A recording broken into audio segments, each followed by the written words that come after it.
은혜와 평강이 충만하기 바랍니다. 우리 구약 성서에 등장하는 다양한 인물 중에 믿음의 온전성으로 하나님 보시기에 온전한 자로 세워져서 인정받은 사람은 많지 않습니다. 욥은 욥기서에 보면 하나님께서 그를 완전한 자로 인정해 주신 인물입니다. 구약 신학자들은 실존의 인물이 아니다라는 이런 얘기도 하지만 실존 인물입니다. 하나님 보시기에 온전하게 평가받은 자가 한 사람 있었고, 그가 어떤 삶의 태도를 가지고 인생을 살아왔는지에 대한 것을 기록하면서 후대들도 또 이런 믿음을 가질 수 있도록 그렇게 교훈하고 있습니다. 욥에 대한 아주 구체적이고 자세한 정보는 나오지 않습니다. 그러나 그와 관련된 이야기의 전개를 보면 어느 사람보다도 그 분량이 상당히 많습니다. 한 사람에 관한 또 이야기의 성서가 그리 많지 않는데 욥기서는 욥과 관련된 이야기들의 분량이 굉장히 많이 있습니다. 시작의 논쟁이 굉장히 흥미진진한 내용들로 소개되어져 있습니다. 그리고 욥뿐만 아니라 우리들의 삶의 현실을 그대로 반영하고 있는, 우리 현실 속에 나타나고 있는 그러한 어떤 이야기라고 말할 수 있습니다. 욥의 고난이 널리 알려져서 그의 친구들이 욥을 위로차 방문합니다. 그리고 방문한 친구들의 이야기와 함께 이제 모든 욥기서의 본론의 중심이 시작되어집니다. 모든 친구들이 보는 관점 여러분 아시잖아요.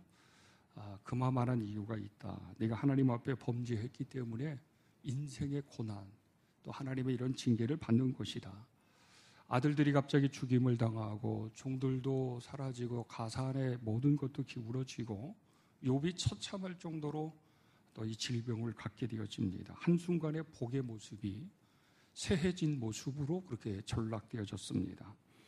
이거에 대한 이유가 뭐냐라고 얘기한다 그러면 친구들이 보는 관점은 네가 아무리 온전하고 믿음이 있는 자처럼 그렇게 보여진다 할지라도 숨겨주고 감추어진 죄, 하나님 앞에 드러날 것이 없는데 그런 죄 때문에 그런 것이다 라고 하는 것이었습니다.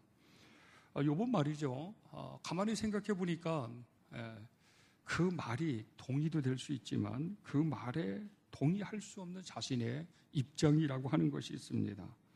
하나님 앞에서도 그렇고 사람 친구들에게도 가만히 생각해 보면 내가 다른 사람보다 이런 고통을 받아야 될 죄를 범한 것 같지 않아요. 성경에서는 그가 어떤 자인지, 그 자녀들을 교육할 때 가정이 범사에 하나님 앞에 어떤 모습으로 세워졌는지를 여러분 잘 기록을 하고 있습니다. 자신뿐만 아니라 자녀들의 인생 속에서도 혹여나 하나님 앞에 합당치 않는 죄를 범하고 그런 일이 있을까 봐 늘 제사도 드리고 늘 그들을 가르치고 교훈했습니다. 가정의 모든 대소사 속에서도 욥의 존경과 욥의 신망은 굉장히 높았습니다. 그런데 어느 날 한순간 정말 하나님의 심판과 죄의 결과가 아니면 볼 수 없을 정도로 아주 처참하게 초라하게 낭떠러지기로 떨어지는 욥이었습니다. 이 모습을 본 친구들은 그를 위로차 방문했습니다. 그리고 그를 향해서 아주 중요한 통일되고 동일한 관점으로 얘기합니다. 가만히 네가 아무리 숨기고 은밀한 가운데 있는 죄라 할지라도 그것 때문에 그런 것이니까 만약에 하나님 앞에 그 모든 것을 다 내어놓는다고 한다 그러면 다시 회복될 수 있을 것이다. 첫 번째 친구도 두 번째 친구도 그랬습니다. 그런데 첫 번째, 두 번째 친구의 이런 이야기에 욥은 또 다른 변증하는 모습을 보았습니다. 세 번째 친구가 그 욥의 모습을 보고 오늘 본문에서는 욥을 이렇게 그는 생각하고 판단을 합니다. 허망한 사람이다. 그래서 성경의 12절에 보면 허망한 사람은 지각이 없고 그의 출생함이 들나귀 새끼 같다. 내가 만일 바로 정하고 주를 향하여 손을 들 때에 내 손에 죄악이 있거든 멀리 버리라. 불의가 내 장막에 있지 못하게 하라. 그리하면 반드시 흠없는 얼굴을 들게 되고 굳게 서서 두려움이 없을 것이다. 그러면서 생명의 날이 대낮보다 밝게 될 것이다. 어두움이 이제는 있지 않게 될 것이다. 이런 이야기를 합니다. 이 소발의 친구가 욥을 봤을 때는 욥은 어리석은 자예요. 허망한 자예요. 미련한 자예요. 그가 하는 말이 도대체 이게 지금까지 믿음 있는 사람인지 하나님이 어떻게 그를 인정해 주었는지 의심할 정도로 그 정도로 말이죠. 그 욥의 모든 범사의 일들을 그가 말하는 것들을 그렇게 소발은 그렇게 평가를 했습니다. 흔히 말이죠. 우리 그리스도인들이 고난을 겪게 되면 모든 사람들이 보는 인식의 평가가 있잖아요.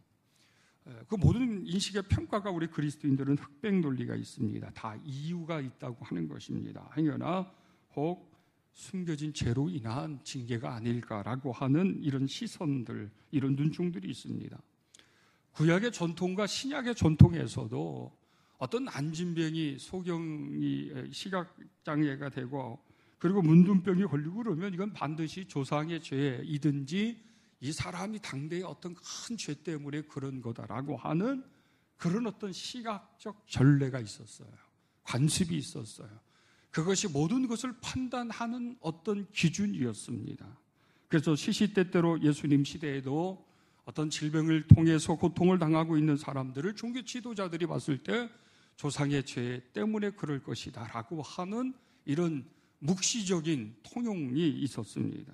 근데 실제적으로 욥도 바로 그렇게 친구들이나 사람들이 보았을 때 갑자기 쇠해진 것은, 초라해진 것은 그가 은밀한 가운데 범한 그 죄 때문에 그런 것이고 하나님의 심판일 것이라고 하는 것입니다.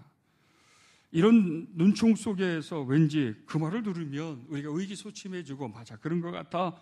내가 무의식 속에 잠겨져 있는 숨겨진 죄를 하나님 앞에 회개치 않아서 그런 것이지 또 내 스스로도 완전치 않은 자니까 하나님이 그렇게 하실 수 있어라고 해서 스스로 자책하고 스스로 사람들 앞에서도 당당하지 못하는 모습을 보일 때가 있습니다.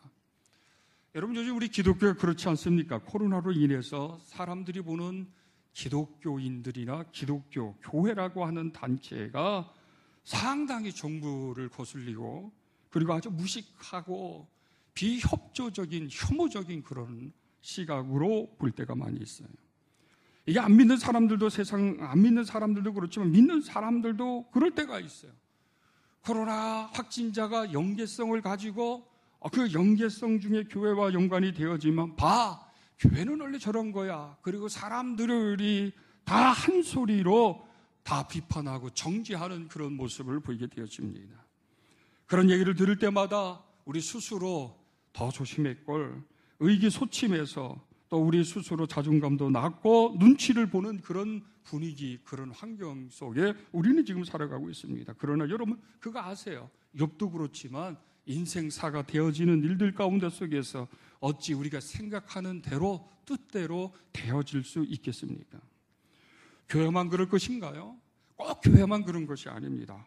물론 교회에 많은 사람들이 군집을 하니까 그럴 수도 있지만 그렇지 않는 일상적인 일반 어떤 경우수들이 얼마나 많이 있는지 몰라요. 그런데 원인에 대한 것을 이야기한다고 그러면 우리는 그것을 어떻게 생각하고 받아들여야 될지 이것이 굉장히 중요한 것입니다.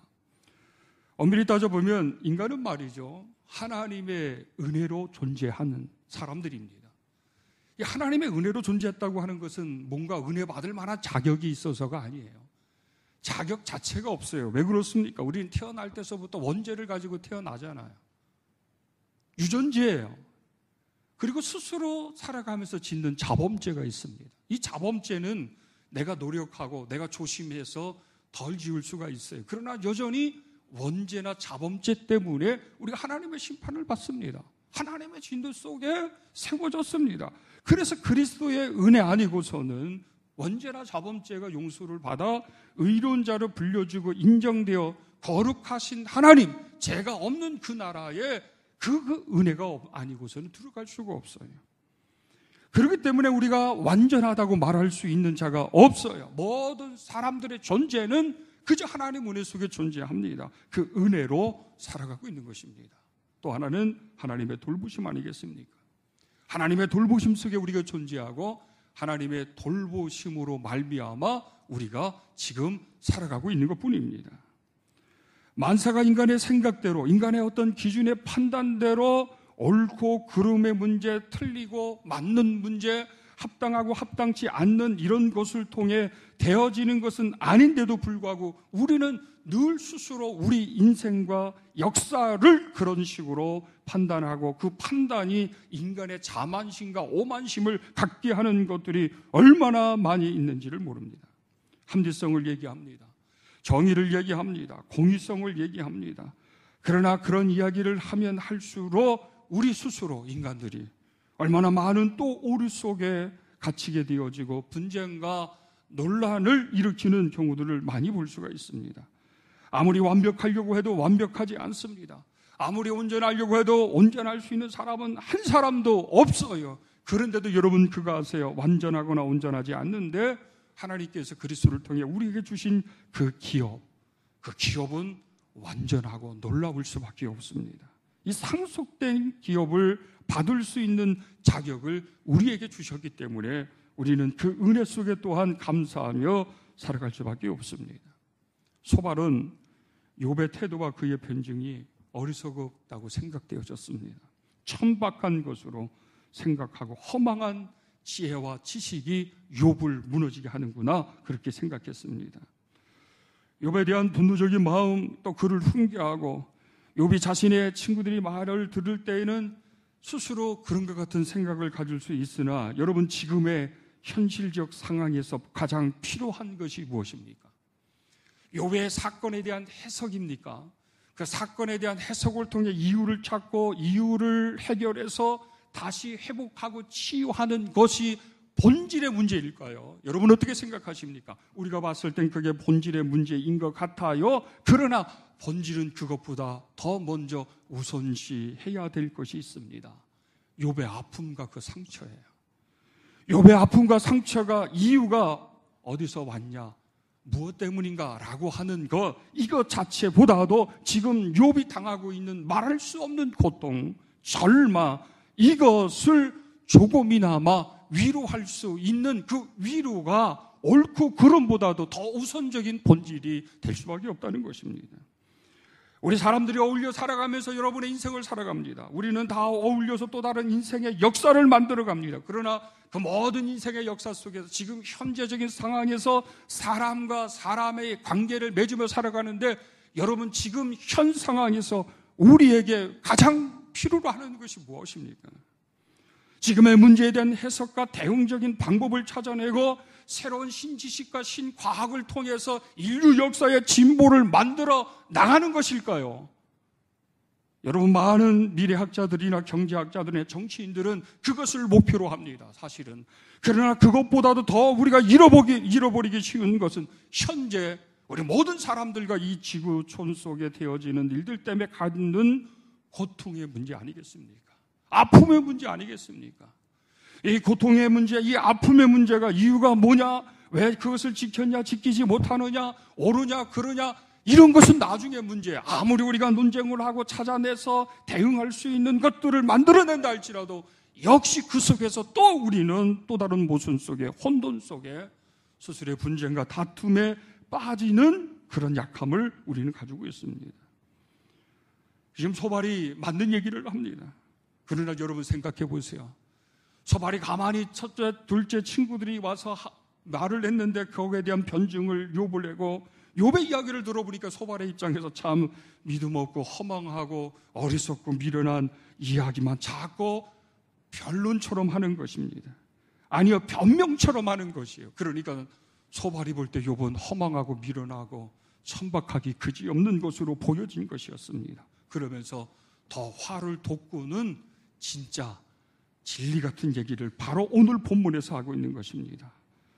만약에 네가 내 죄악에 손에 죄악이 있거든 멀리하고 내 마음을 바로 정해서 주를 향해 손을 들어봐라. 그러면 우리 하나님께서 너를 흠없는 곳으로 너를 아버와 함께 하실 것이고 대낮처럼 밝게 빛을 비춰 주실 것이다.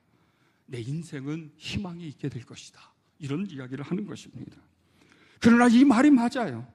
보편적인 차원에서 그저 하나님이 하시는 말씀으로는 다 맞을 수밖에 없어요. 아무리 욥이 정당하다 할지라도 그 정당함을 하나님 앞에 말할 수 있는 자가 아닙니다. 취하시는 것도, 거두시는 것도, 주시는 분도, 토기장이가 토기를 어떻게 빚는다 할지라도 그것을 가지고 말할 수 있는 자격이나 정당성을 가지고 있는 것은 아닙니다. 이렇게 돼도 저렇게 돼도 여전히 우리는 연약함 가운데 살아 있습니다.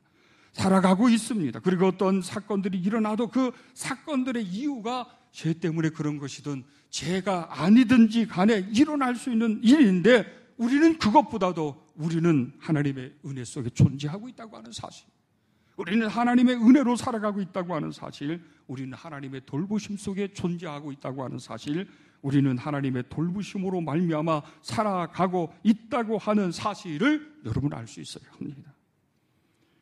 우리 모든 그리스도인들은 이런 시각적인 것이 굉장히 강합니다. 우리 목사들도 그래요. 어떤 것을 볼 때 영적인 해석을 하고 영적인 해석을 통해 판단을 하잖아요. 어떤 경우는 그것을 해결하기 위한 교훈과 상담에 대한 권면을 하게 되잖아요. 근데 늘 우리는 이런 교리적이고 늘 이런 원론적인 이런 측면으로 이야기할 때가 많아요. 그것을 모르는 건 사실 아니잖아요. 그런데도 불구하고 더 중요한 것은 그 사람의 고통, 그 아픔을 알아야 하는데, 헤아려야 하는데, 먼저 헤아려야 하는데, 우리는 그 사람의 손을 잡아주기보다는 그 사람이 지금 말하는 거, 그 사람의 지금 이런 결과적인 것을 가지고 옳으냐 그르냐 판단할 때가 너무 많이 있다고 하는 것입니다. 그들의 방문이 욥에게는 어떤 유래가 되지 않았어요. 서로 간의 감정과 서로 간의 논쟁과 감정과 논쟁이 또다시 하나님 앞에 죄를 짓는 모습으로 비춰주었고, 좋은 친구의 관계가 오히려 단절되어지는 이런 관계로 전락될 수 있는 위기에 서 있는 것이었습니다. 여러분, 좋은 관계는, 어떤 지금 친밀한 관계를 형성하는 것은 우리가 어떤 것을 분석하고 해석해서 어떤 위로적인 얘기를 하는 이가 아니잖아요. 사실은 너 얼마나 아프겠는가, 너 얼마나 힘들어, 얼마나 힘들었어, 이런 거 아니겠어요? 뭐 이것이 옳으냐 그러냐 그것보다도 얼마나 힘들겠어요, 이런 거 아니겠어요? 근데 이것이 말이죠, 안 되어지면은 관계는 깊이 될 수가 없어요. 그래서 관계는 늘 저는 이런 생각을 갑니다. 서로 잘해야 되는 거예요. 어느 한 사람이 잘 되기를 바라는 것이 아니라 서로 노력해서 깊은 관계를 만들어가는 거예요. 나는 괜찮은데 상대방은 틀리고 잘못됐어가 아니에요. 나도 괜찮지 않아요, 상대가 봤을 때. 그러니까 나도 노력을 내 자신에게 해야 되고, 너도 내 자신에게, 또한 나와 너와의 관계에서 서로 노력을 할 때 관계의 깊이가 있어지는 것이고, 친밀감이 있어지는 것이고, 거기서 가질 수 있는 공감이 이루어지는 것입니다. 여러분이 만약에 여러분의 인생의 문제 가운데 속에서 지금 하고 있는 기도 중에, 아버지 하나님, 내 남편이 술, 담배 또 끊게 해주세요. 하나님 성령의 역사로 그들이 술 마시고 담배를 피울 때 역겨운 냄새가 나고 역겨운 헛구역질이 나서 술을 못 마시게 해주세요. 이렇게 기도하는 분이 있다고 한다면, 여러분, 그거 지나친 이상적 기도일 것입니다. 쉽게 술을, 담배를 끊을 수 있는 게 아니에요. 수십 년 동안 형성해 온 게. 그것보다도 더 좋은 기도가 있어요. 하나님, 저렇게 술 마시는 남편, 담배 피우는 남편 있게 해주셔도 감사합니다. 어느 때가 되면 믿음이 들어가고 어느 때가 되면 끊게 되겠죠. 그 나와 함께 지금 그냥 예배나 드릴 수 있고, 내가 신앙생활하는데 반대나 안 할 수 있도록 하나님 그냥 도와주세요. 그래서 지혜를 가지고 잘 대응하는 게 좋지요. 술 뚝 끊게 해주세요. 하나님, 내가 사업하는 이 사업 대박나게 해주세요. 복권 사는데 하나님 어떻게 1등 당첨 안 됩니까? 이거 다 인간의 어리석은 기도입니다. 관계라고 하는 것은 스스로 노력, 서로 노력해서 만들어가는 것이고, 서로 이해하고 공감해서 사랑스러움을 더 충만하게 하는 것입니다. 지금 욥과 친구들의 관계는 옳고 그름을 가지고서 해결해 주려고 하고, 겉면에서 새로운 소망과 길을 제시해 주려고 하는 것, 이것도 인간의 자만심이에요. 다 하나님이 하실 일 아니겠습니까? 하나님이 하실 수 있는 것 아니겠습니까? 역사라고 하는 게 뭐예요? 여러분, 아무리 인간이 노력을 하고 애쓰고 힘써도 여전히 우리는 인간의 한계를 느껴요. 기회의 평등성, 가정의 공정성, 결과의 정의성, 누가 하신 말인지 아십니까? 모든 사람은 기회가 평등해야 되고 모든 사람들에게 있어서의 과정은 공정해야 되고 모든 것의 결과는 정의로워야 한다. 이것이 우리 모든 대한민국의 현 정치인들이나 지도자의 규범적인 가치입니다. 이것으로 판단하고 제도를 만들고 법을 만들고 이상적 국가를 만들어가려고 하는 그런 꿈을 가지고 있습니다. 얼마나 멋진 말이에요. 모든 사람은 기회의 평등성을 가져야 한다. 과정의 공정성을 가져야 한다. 결과의 정의성을 가져야 한다. 이게 이상적인 이론인데 실제 그렇게 하려고 그러면 기득권 있는 사람들이 다 내려놔야 하걸랑요.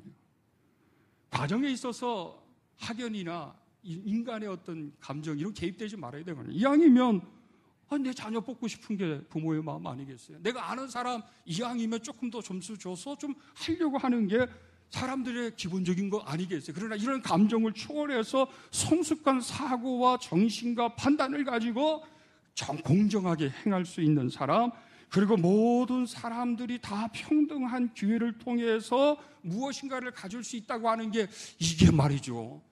이게 이상이지 않을까요? 있는 자의 것 빼앗아서 가난한 자들과 함께 줘서 가난한 자들과 있는 자가 함께 아우러서 함께 좋은 세상을 만들어가는 거, 이건 사회주의 이론 아니겠어요? 과연 그런 나라가 가능할까요? 만약에 그게 가능하려고 그러면 정치인들이나 경제인들 중에 돈만을 가지고 있는 사람들이든지 어떤 다른 사람보다 능력 있는 사람들이 날마다 자신의 것을 분배하거나 내놓지 않으면, 그리고 양보하지 않으면, 수용하지 않으면, 이해하지 않으면 안 되는데 이게 과연 가능할까 말이죠. 역시 우리는 이런 참담한 현실 속에서 갈등하면서 고민하고 또 선택과 또 다른 것에 대한 부정과 거슬리고 그리고 대응하는 것 가운데 속에서 우리 스스로 우리들은 모순에 빠질 때가 많이 있습니다. 그럼에도 불구하고 그런 것보다 오늘날 이 시대 속에 우리에게 더 중요한 것이 있다고 한다 그러면 관용과 이해와 품음이 아닐까라는 것입니다. 품어야 될 때 아니겠습니까? 품으려고 하면 할수록 누군가가 품어줘서가 아니라 내가 품고 품어서 품는 것이 있을 때, 또 품음 받음에 대한 사랑을 경험하게 되어질 때 더 우리는 더 우리다울 수 있고 행복하고 아름다운 세상을 만들어가지 않을까라고 하는 그런 생각이 듭니다. 소발은 지금 욥을 품어야 되는 거예요. 조금 이해하려고 해야 되는 것이지 옳고 그름의 논쟁을 가지고서 그릇된 것을 교정해서 새로운 세계를 열어주고 소망을 주는 이게 우선이 아니라는 거예요. 저는 요즘 많이 화가 납니다. 아니 여러분, 코로나가 제로나 50명, 10명 미만으로 떨친다는 게 이거 이상이에요.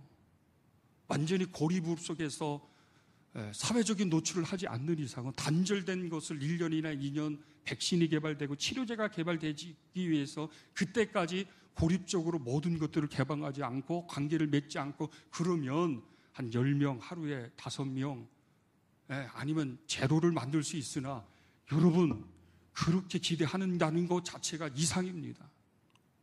사회적인 거리두기, 생활 거리두기 그런 거 우리가 열심히 해서 그냥 정보를 공유하고 조심해서 약하는 것뿐이지 말이죠. 갑자기 50명 있다가 100명이 되면 거기에서 확진자가 생기는 사람들, 관련된 단체들은 갑자기 국가의 모든 국민에게, 정치인들에게 지탄의 대상이 되는 거예요. 또 저 교회들 저것들은 없어지면 안 되나 좀 말이에요. 저 기독교, 개독교 꼭 지들만 잘난 것처럼 그렇게 한다고 하는 이런 소리를 우리는 듣고 살아갑니다. 그럴 때마다 우리는 가슴이 철렁거려요. 우리는 왠지 모르게 죄인인 아닌 죄인 모습으로 우리가 낯을 들기도 민망할 때가 많이 있어요. 그렇다고 우리가 무식하게 말이죠, 무방비적으로 아무렇게나 막 행하는 것도 아니었는데도 불구하고 우리는 그런 사회적 지탄을 받고 그 두려움 때문에 소신 있는 모습도 말도 하지 못할 때가 너무 많이 있어요. 그러나 지금 인류는 이게 필요한 게 아니에요.